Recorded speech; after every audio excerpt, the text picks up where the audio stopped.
নমস্কার বন্ধুরা, আমি সায়নী। আমার ছোট্ট চ্যানেল অনি সায়নী ফ্যামিলিতে আপনাদের সবাইকে স্বাগত। আজকে আপনাদের চেরাপুঞ্জির কিছু দর্শনীয় স্থান দেখাবো। চেরাপুঞ্জি ভারতের মেঘালয় রাজ্যে অবস্থিত। সমুদ্রপৃষ্ঠ থেকে প্রায় 4267 ফুট উঁচুতে অবস্থিত। চেরাপুঞ্জিতে পৃথিবীর সবচেয়ে বেশি বৃষ্টিপাত হয়। চেরা বাজারকে ঘিরে গড়ে ওঠা খাসি সাহিত্য ও সংস্কৃতির পীঠস্থান চেরাপুঞ্জির স্থানীয় নাম হচ্ছে সোহরা। চেরাপুঞ্জিতে পাহাড়ি অপরূপ রূপের সাথে আছে মেঘের হাতছানি। কোথাও সরু পাহাড়ি রাস্তা, আবার কোথাও গভীর খাদ। পাহাড়ের গায়ে মেঘের লুকোচুরি, খেলায় যে কেউ হারিয়ে যাবে এই অপরূপ সৌন্দর্যের রাজ্যে। সিলেটের তামাবিল সীমান্ত পয়েন্ট থেকে চেরাপুঞ্জি যেতে মাত্র 2 ঘন্টা সময় লাগে। এখানে আষাঢ় বা শ্রাবণের বৃষ্টি উপভোগ করা যে কোনো ভ্রমণ প্রেমীদের জন্য স্বপ্নের মতো। আমরা একটা ভিউ পয়েন্টে চলে এসেছি। ভিউ পয়েন্টটা ঘুরিয়ে দেখালাম এবং এখান থেকে আমরা চেরাপুঞ্জির পোশাক পরেছিলাম। চলুন নেক্সট ভিউ পয়েন্টে যাওয়া যাক। ভারতের মেঘালয়ের চেরাপুঞ্জিতে আছে দেখার মতো বেশ কিছু জায়গা। প্রতিটি জায়গায় যাওয়ার পথে দেখা মিলবে মনোমুগ্ধকর নানা ঝর্ণা ও সাথে রয়েছে পাহাড়ের হাতছানি। কিন্তু আমরা যেহেতু শীতের সময় গেছিলাম, তখন কোনো ঝর্ণার দেখা আমরা পাইনি।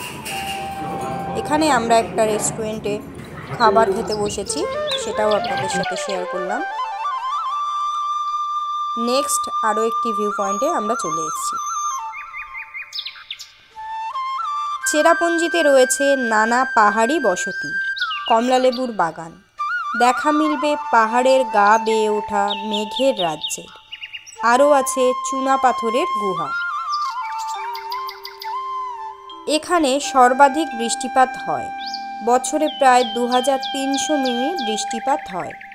রয়েছে ক্রেমমাও জুম্বুই নামের প্রাকৃতিক গুহা, যা প্রেম খ্রেং খ্রেং রক ও রিতমিংশির ভিউ পয়েন্ট নামে দর্শনীয় স্থান। আমরাও একটি আকর্ষণীয় গুহা এই ভিডিওর মাধ্যমে শেয়ার করেছি। নোহকালিকাই ফলস এশিয়ার দ্বিতীয় উচ্চতম জলপ্রপাত, যেটি এই চেরাপুঞ্জিতেই রয়েছে। বর্ষায় এক অপরূপ সুন্দর রূপ নেয় এই ঝর্ণা। এখানে ট্রেকিংয়ের সুযোগ আছে, তবে শীতের কয়েক মাসের জন্য শুধু এই অনুমতি দেয়। আমরা আরওয়া কেভ নামে একটি গুহাতে চলে এসেছি। ভৌতিক পরিবেশ হিসেবে জনশ্রুতি আছে এই আরওয়া কেভ গুহার। অনেকেই বলে এই গুহার সুড়ঙ্গ নাকি বাংলাদেশ যাওয়া যায়। মোসমাই ফলস চেরাপুঞ্জির এক বিশেষ আকর্ষণ। এই মোসমাই ফলস চেরাপুঞ্জি বাজার থেকে প্রায় 6 কিলোমিটার দূরে অবস্থিত। এই ঝর্ণা বিশ্বের 4র্থ উচ্চতম জলপ্রপাত। এই যে ঝর্ণাটি এখন আপনারা দেখছেন, এটা বর্ষাকালে পুরোটার গা বেয়ে জল পড়ে। আমরা যেহেতু শীতের সময় গেছিলাম, এটাও আমরা দেখতে পাইনি। চলুন আমরা সেই ভয়ঙ্কর বা আশ্চর্যজনক গুহার মধ্যে এইবার প্রবেশ করছি।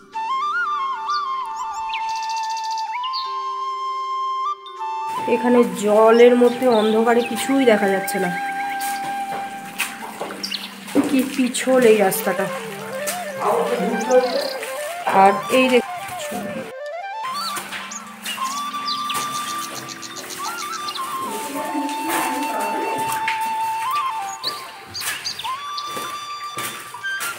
এটা একদম মাথার উপর চলে এসছে। মাথা নিচু করে যেতে হচ্ছে। বাবা কতটা মাথা নিচু করেছে। চলো, কি অদ্ভুত সুন্দর গুহাটা।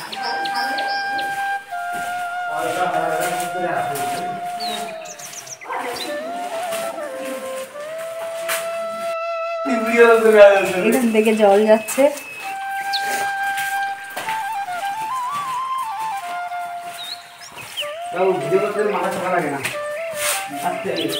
এখানে খাঁজ খাঁজ বেরিয়ে আছে, সরু একটা গলি থেকে যেতে হচ্ছে। আর যে কোনো সময় যেদিক সেদিক থেকে মাথায় লেগে যাওয়ার একটা ভয়।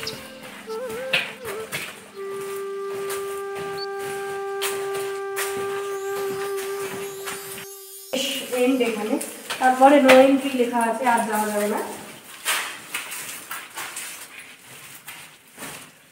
দারুণ এক্সপিরিয়েন্স।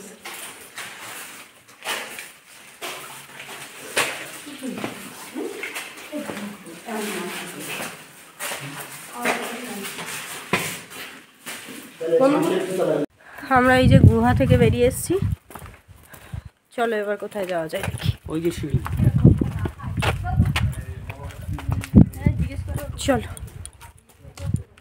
এখানকার আরও একটি বিখ্যাত ফলস কালিকাই ফলস, যেখানে অর্কিড ও রঙিন প্রজাপতির মেলা আরও আকর্ষণীয় করে তুলেছে এই ঝর্ণার চারপাশের পরিবেশ। এখানে গেলে যেন হারিয়ে যাবেন প্রকৃতির অপার সৌন্দর্যের মাঝে। চলুন, আমার আজকের ভিডিওটি আমি এখানেই শেষ করলাম। আমার এই ভিডিওটি কেমন লাগলো সেটি জানাতে ভুলবেন না। আমার চ্যানেলটি সাবস্ক্রাইব করে আমার পাশে থাকার অনুরোধ রইল।